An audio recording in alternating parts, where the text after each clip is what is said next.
Ng'ebyawandiikibwa ebigamba nti enkomerero bw'eriba etuuse tewalibeerawo kyama.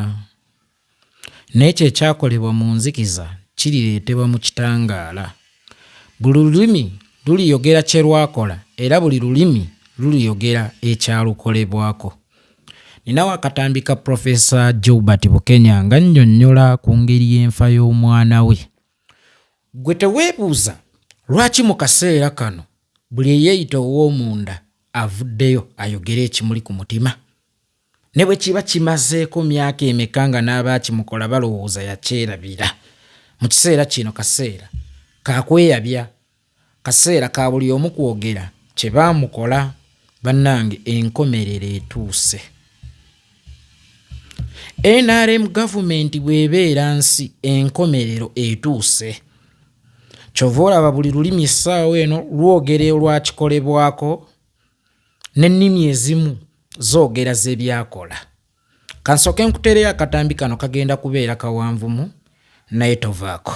Tugende mu maaso n'oluvannyuma tweyongereyo. Nalabako interview yo sometime ago.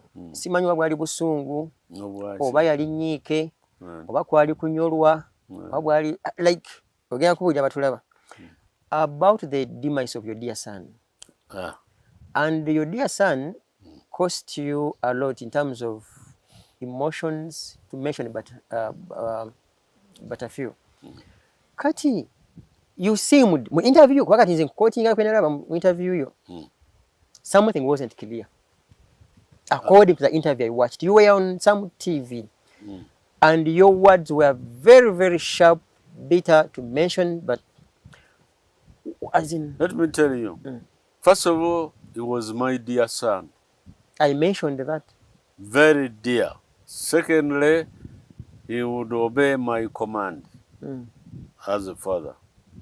Thirdly, he consulted me on every move he would make. Even before joining the army, or you recommended?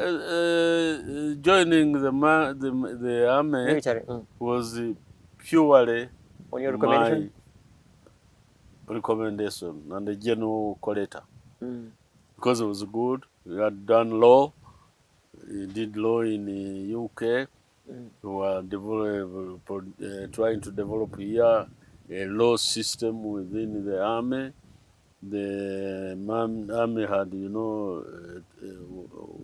their martial court, and they wanted the good lawyers. So I said, well, you go there. Me, I had gone to Gaddafi. I am conversant, and he expected this thing. And he was doing very well. Actually, he died a month before passing. Graduation, yeah. Did he... Okay, can I put it in Luganda? I will put it in two languages. Yafa Yatibwa. Did he die? He was killed. Yafuna accident in Muta. Baba bamuta. But it is about 20 years or something. Yeah, close. Bamuta, but bamuta katonda yamanyi. Na ye fenze nali suspicious as a father. I cannot deny he was suspicious as a father. First of all, he was hit in the eye. And this eye completely was not there. It was a hole. Now I am a medical doctor. I have seen so many accidents. When someone gets an accident and you are hit in the eye, it's a bit complicated. And you don't have any bruises here. It means there must have been a sharp element that hit him in the eye. 2, I still have his clothes in my house here. The accident clothes? There's no dirt. For an accident? Yeah. There's no piece of cloth torn. They are here. But you saw the car damaged and had ifananyi bijjukiranga motoka. Was completely damaged. The other people who came out of it were clean, but so many people come out of such a damaged vehicles clean. So that's not an issue to me. The other issue is the car happened to go to one garage, then it disappeared. I heard it went to Congo. You know, those are what bring about suspicion. Things. They actually bring you a lot of suspicion. I had to get a post-mortem report.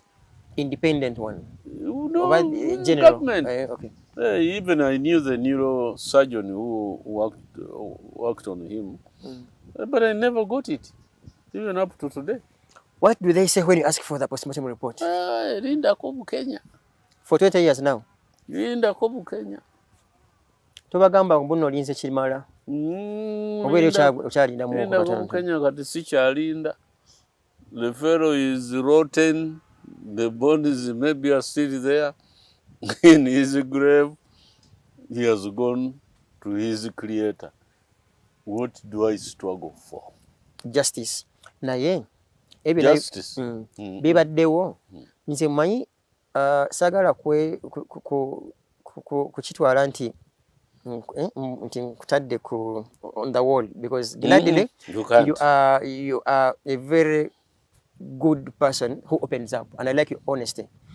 Omuntu yaliko namba 2 era nja kiddamu waloopako kembuga nogamba naye ne report lwaki katugeze eddwaliro lyandigiremedde. Okay, an official boss wange yajja boss wange yamuziika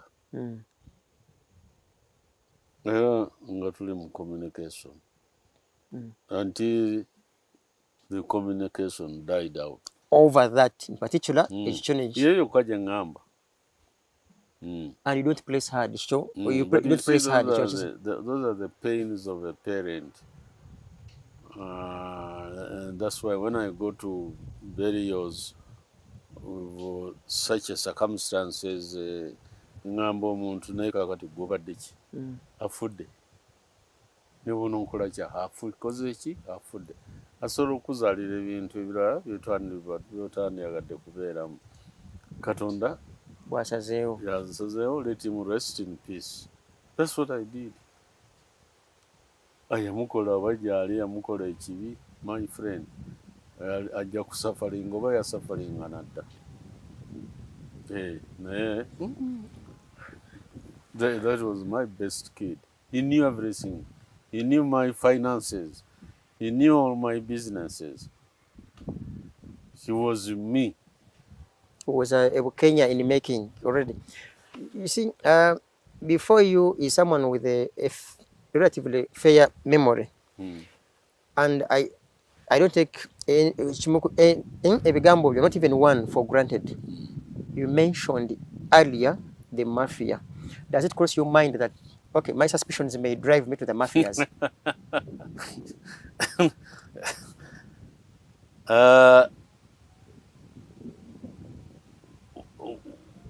What is a mafia? A mafia is somebody who does dubious things to profit himself or gain from whatever he is doing. They are crooks, they are deadly, they sit with you. They are not distant away from you. They be around to watch your moves. So, what can I say? Is there an association between mafiaism and the death of my child? I don't know. But I can suspect so. You suspect anything. Sibangamba? Baruga mutagamba baluze motoka negwa mukabinji. Abala bagambako yanirumbuye bagamba ndi Kenya bamu obutwa abantu ne bajja na wano batunule balabe obangenda kufa oli chakaga. So therefore suspicion. Where does it take me? Nowhere. If I may ask you also, back in the day, era wali mu government. Brigadier Mayombo yafiire. Era wali mu government. God, the name, former Speaker of Parliament, Olanya? No. Wapaka bulo? Wali omulala. Gundi. Yali ava Western. Yali ava Western Nile. Ayume. Francis Ayume. N'abalala. Nga there will always be suspicion. Kuchama yombo ndowooza ne kyambuka nnyo ne bagamba butwa. And so, of course, mwe kennyini mmwe mu gavumenti yammwe nga mulinga abe waako obujulizi. Muno kyaka twewa butwa. In fact, I remember, ne ku parliament sometime, I think parliament ya Kadaga, most likely parliament ya Kadaga. Mwe kennyini nga mwewala n'okulya mu kantini. Mbwa akatwa kali mu kantini. Okay, suspicion muti akatwa ku kantini. Naye nze nalyanga mu kantini. Oba gwe ebibumba byo obutwa kibukwa bukubi kubanga. So mwewo obutwa, like governments, okay, not only this alone, abantu, given your age, your experience, position to the number 2, did you ever hear a rumor mbu government zitta era abantu batingana? I don't want to associate that with government. Maybe if bwekibanga ekyo gye kiri nkya associating ne mafialism, not government. Individual. Mu government mulimu good people, really very good people in the government, but there could be an element nga baga nti ennyanya mu bwevunda n'endala zitandikiriza okuvunda. Mayombo was my good friend. In fact, I went to bury him in Toro to bury him. And he said Butwa, for me, I couldn't believe. In fact, even in Nebanda, I mean, there is a clique, there's a group of people, and all binebi na ibadde ngoli mu government, ate ngoli munene. Mwafuna kaka seera, professor, n'ogamba nga gwe namba 2, ne mukamawo namba 1. Gamba naye n'oluvuvumo luyitiridde. Wayinza okubeerawo ekizibu. What do we do? Naye omanyi oluvuvumo lusobola okuyitirira naye nga tolina ky'osobola kukola. Kuba the only thing you could do in cases of such suspicious deaths is a forensic investigation, pathological investigation to find what stresses. But I think they were being done. I don't know what were the results. Okay. They were being done. And for me, amanyi olugambo lusobola okuba nga si lutuufu naye ne lusaasaanyira ekifo kyonna ne lufuuka amazima.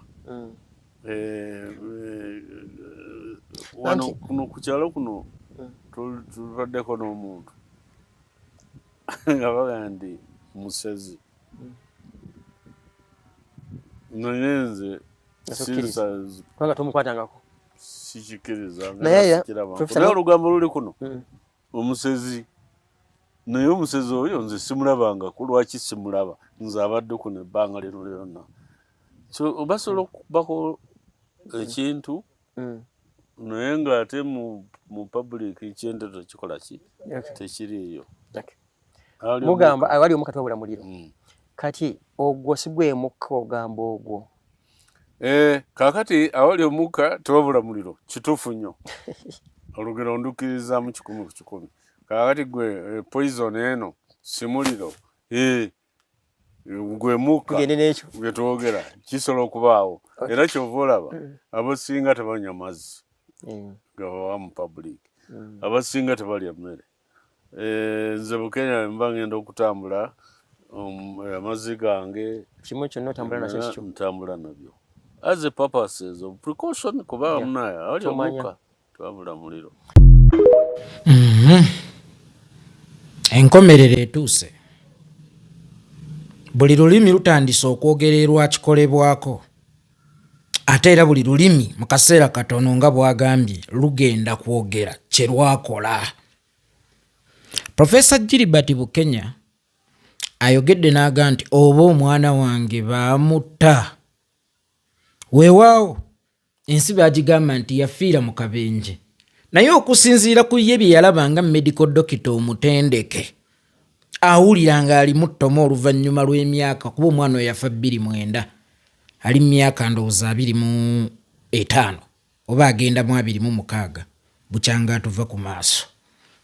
Naye nakati Professor Gilbert Bukenya akiwulira nti omwana we battamutte. Naye ekibuuzo kiri kimu, ng'ani ayinza okutta omwana wa nnamba 2 nga si nnamba 1? That is the question. Ng'ani oyo ayinza okutta omwana wa nnamba 2 nga si nnamba 1? Era nnamba 2 singa abeera afunye ekizibu buvunaanyizibwa bwani okulaba ng'aleeta obwerufu? Talina kubeera nnamba 1. Akesimbalaala enfa y'omwana wa nnamba 2 erimu omukono ogwa famire ya nnamba 1. Ekyo tusooke tukkiriziganye. Era ggwe anoonya obwenkanya mu Uganda enkadde, wallahi togenda kubufuna singa nnamba 1. Singa nnamba 2. Naye omulaba oluvannyuma lw'emyaka egikunukkiriza 2 nga naye akyali ku luyimba lwe lutya lwe lumu. Bukenya agambye nti Brian, he was his dear son. Another Bukenya in making. But how is the real Bukenya inside? The Bukenya senior inside wali otya? The Bukenya inside bw'aba yali tayinza kugumiikirizika, ono ali in making yali agenda kubeera mitawaana 2 mugumu. Pulaani y'abasajja bano teyajja nti bagenda kufuga leero bagende. Bo baali beeteeseteese generations and generations y'ensonga lwaki mwagendanga mu kulonda kuno nga Museveni alina byasuubizza Buganda n'abagamba nti naye balance tugenda mu bawa myaka 4 naye nga tugenda mu kulonda. Kweganga bo bakimanyi nti bakyakola ki, bakyaliwo. Olw'okukimanya oba olw'okulowooza nti baali bakyaliwo era bali mu kuzimba Bwakabaka, balina okuggyamu abaana bammwe bonna. Balina okuggyamu ebyali abaali bataataaganyizza. Era wano wembuuliza ekibuuzo, bangi muvayo ne mutuwooninga ne gye buvuddeko Afande Katumba nalaba avaayo mu byokulonda. Bannaye temugeza ne muleeta wane effujjo, muwala we yaleeta liriwa y'okumulwanyiza okufa. Bwe mubanga mmwe mulowooza nti kino ekintu kye mukuuma kyammwe mu kaseera kano, abaana bammwe baliwa? Within the system, where are your kids? Nga gwe mukuumira yatuuse n'okubalaga nti n'omuzzukulu yamubasongeddeko. Mmwe mu system eyo abaana bammwe baliwa? Bw'ebanga system yammwe nga si yakika, mu system eno abaana bammwe baliwa? Nga naabo be mwagadde okukusa mubaleebeese mubaleete munda, bawunzika babafulumizza nga ne ku nsi babafulumizzaako nga babatwalidde ddala wansi underground ne beebakira eringi ne bababikka ettono. Abaana bammwe baliwa? Kino ekintu mukakasa kye mubadde mukuuma kuba muli ba mukisa kinaatera okuyiika. Kibadde kyammwe oba mubadde mukuuma kintu ky'abandi naye nga babagamba nti mukuuma kyammwe? Eriiso completely erya Brian lyali livuddemu, kyokka nga baatugamba yafiira mu kabenje. Abaayi wano wembuuliza, steering yaliko empiso, steering yaliko ekiso oba empiso eyajjamu eriiso, ekyajjamu eriiso.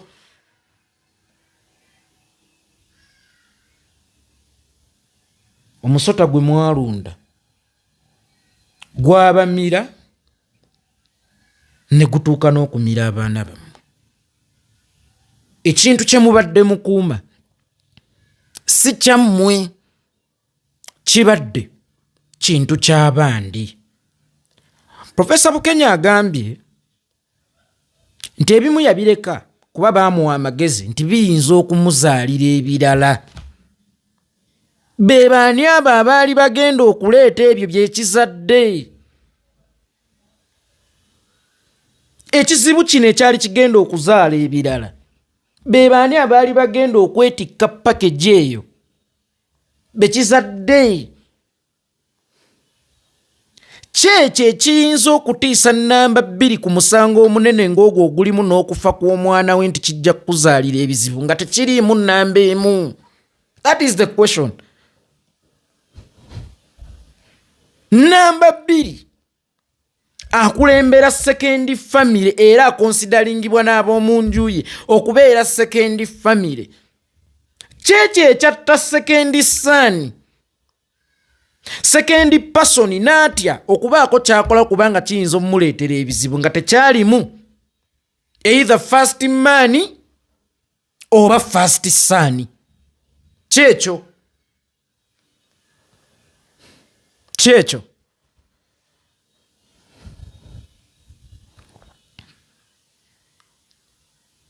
kyekyo ekyatiisa nnamba 2 nti kigenda mumuleetera ebizibu nga tekyalimu nnamba emu. Oba okufa kw'omwana nnamba 2 kwalimu omukono gw'omwana nnamba emu. Era mu Uganda ebyo ebifo bye babawa mukakasa mulina omugaso oba mukuuma bifo. Lunaku lumu mukolo gwali eyo Masaka nga waliwo second by then yali akyali deputy president manya vice president amwe temulina deputy nga ne Salim Sale kwali ku mukolo ogwo. Kyokka nga ate ndaba abantu b'ebizibu byabwe obubiina bw'abakyala bonna bugenda wa Sale nga tebugenda wa Bukenya. Nga tebugenda wa second. Olwani aba nnamba 2 omutuufu. Bwe kibanga naffe aba bulijjo ebizibu tubitwalira muntu mulala nga nnamba 2 tumubuusizza amaaso kyokka nga ali ku kyalo kye. Ani abeera nnamba 2 omutuufu? Balekeraawo bawe ebifo ebitalina bifo. Babalimbisizza ebifo ebitalina bifo. Kyokka mu bifo ebyo ebitalina bifo ne babasobezaamu. Muzadde kiba tekikyetaagisa kumuutta bw'oba omaze okutta omwana we kubanga oba osse n'olulyo lwe. Ffe waffe Buganda ekintu kutuuma linnya tukiyita kutuma. Kiva mu kigambo okutuma. Genda omaliriza ebyo bye saamaliriza. Genda okole erinnya lino bye litaamaliriza. Abaayi omuntu akuttira omutume gw'aba takusse. Omuntu akuttira olulyo gw'aba takusse. Kyekyo ky'oyinza okutiisa Bukenya era naye n'atya nnya neewunyisiza mbu kijja kukuzaalira ebizibu. Bizibu ki bye wali ofeegenda ofeesinga ebisinga kye wafeesinga? Tewali. Mulyango muzadde gw'atya kutunulamu mulala azironga amaze okutunula mu mulyango ogutwala omwana we mu ntaana. Tewaliyo mulyango mulala guyinza kutiisa muzadde. Era singa omuzadde omala okumuttira omwana we automatically ye kennyini ng'omuntu obeera omaze okumusaanyaawo. Kyekyo ky'oyinza okutiisa okukola omuntu afiiridde omwana we ekisinga ky'obeera omukoze. Mwenna ne mukaaba twawanga entulege Katumba Wamala. Oyo wootafiire baali bamusse gye buvuddeko. Haji Abdul Nadduli, Kapiteeni Francis Babu, Mukulu Sudiru Lupaleria naye akaaba twawa. Kayanja gye buvuddeko naye emizimu gy'abafu gyamulinnya ntugenda mu nkomerero. Naye n'atandika okulogootana. Nga baamuwa amaanyi g'ekiwato gye buvuddeko ng'ayogera ensi yonna n'ekankana kuba mu kiwato alinamu akasambi. Ate naye kati baalaajanira. Temuyinza kunkola muti wali obasuubiramu ki nga gwe amaze okutta baganda bo. Bo bayinza okukwesiga ne bakusembeza ku lujjuliro lwabwe nti oli mwesimba olw'okuba obattidde baganda bo. Erweru yafulumiziddwa bubi nnyo, genda naye ng'aliko sanction ezitamuvuddeeko kyokka nga bamugamba Uganda is big okwetoolooleramu, nga bakamugamba nti Uganda is big okwetoolooleramu, Muhoozi n'avaayo, nja kutta ggwe taata wange yakyakukuumye, wayise mmeka, ng'amugobye mu magye. Uganda is still big okwetoolooleramu, yaddukidde mu bulokole kati abuulira njiri.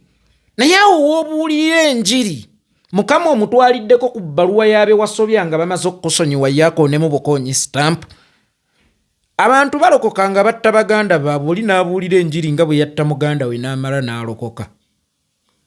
Yesu ayagala bakoye yaye musonyi asinga. Tewali Yesu agenda kusonyiwa era tewali Allah ajja kusonyiwa nga tonneetondera abo be wasooka kusobya. Uganda engazi ennene mwasobola okwetaayiza ne sanctions ze zonna ze baamukuba, takyasobola naggya kujjanjabo. Yeewogomye kati mu katente ataddemu kkanisa, abuulira kigambo kya Mukama, omaze okutta baganda bukakati ogenda kusomesa ate ku butatta. Mateeka 10 amaze okutta baganda be mu kiseera kino bamugobye, kati agenda kusomesa ate ku butakola ki, ku butatta. Mwe mwali sose ne mwebuza muliwa? Kubanga omwana wa Bukenya tafudde eggulo, Mayombe tafudde eggulo, nga n'okufa kwennyini okwa Rwigema abakulu abo bakuyinamu omukono. Abo bola mwe kitemuyiga abafu, lwaki tebayigiriza abalamu? Lwaki temulabira ku baabasookawo ne mulyoka mukitegeera nti twafa dda? Omulamwa gwe tuliko tukuuma kintu ky'abandi, so kintu kyaffe, so si kintu kyaffe. Olutabaalo lwe tuliko si lwa kukuuma ggwanga na kulaakulanya ggwanga, lwa kukuuma famire emu na kulaakulanya famire emu. Enfa z'abaana bammwe muziguza omuwendo mungi nnyo, kubanga mwafunanga n'emisaala okubattira abaana mu bufunze abaana bammwe baba bagulako. Buli afiiriddwa omwana ng'okolera system, omwana wo baamusasula. Gwe omutango gwe wasasula okukolera abantu ababi, okukolera abantu abakyamu, okukolera abantu abatta baganda bammwe, abaana bammwe baabasasula. Eryo liringa ssabo lyabawa obugagga obw'ekimpatiira, naye ng'obugagga libubaweeredde misaayi gy'abaana bammwe, nammwe abatannaziika era tubalinako oluganda ffe abattibwa, ate ng'abafu be balina okuyigiriza mmwe abalamu.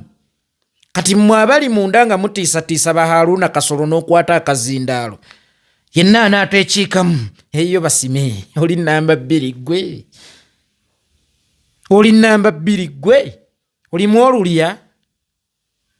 Namba 2 ali mu kulaajana. Singa ekimba ekyatwala omwana we kyali nga tekiri mu gavumenti oba nga kyabayeekera, kyali badde kyatuukwako dda. Nekitegeeza olumba olwatta omwana we luli munda. Babu alaajana, Nadduli alaajana, Kayanja alaajana, Katumba alaajana, Sudiru alaajana, Otafiira alaajana. Humayu enkomerero etuuse. Buli lulimi lutandise okwogera ebyalukolebwako, era buli lulimi lugenda kwogera kye lwakola. Nkugambye gavumenti eno bw'ebeera nsi etuuse ku nkomerero, kyova olaba abaagiri ku lusegere oba abaali munda ng'ate ba ku bifo bya ku mwanjo bavuddeyo batandise okwekyawa. Sooka weebuze lwaki mukadde kano, nkubiddeko ku bibuuzo. Lwaki mukadde kano, lwaki mu kaseera kano abali e Bulaaya badduka ebyobufuzi musibe engugu zammwe, tunaatera okuddeeka. Ba Ekizairi mwenna mweteeketeeke, tugenda kuddaka. Enkomerero egenda okulongoosa ensi etuuse, tugiddemu bupya n'abalongoofu ng'ababi bagivuddemu. Lwansonga buli Mukama gwe yaleka ku nsi oba buli kitonde kye yaleka ku nsi oluvannyuma lw'amataba ga Nuuwa kyali kirongoofu. tugenda mu Uganda empya ng'abalongoofu. Tunaatera okutuuka mpunyirwa ng'evvumbe. Musibe emigugu gyammwe, ababadde bakaaba musumulule ebimyu. Tugenda kutuuka nammwe baamulekwa amafuvu mugaggyeko. Nze yeekolera Itongo.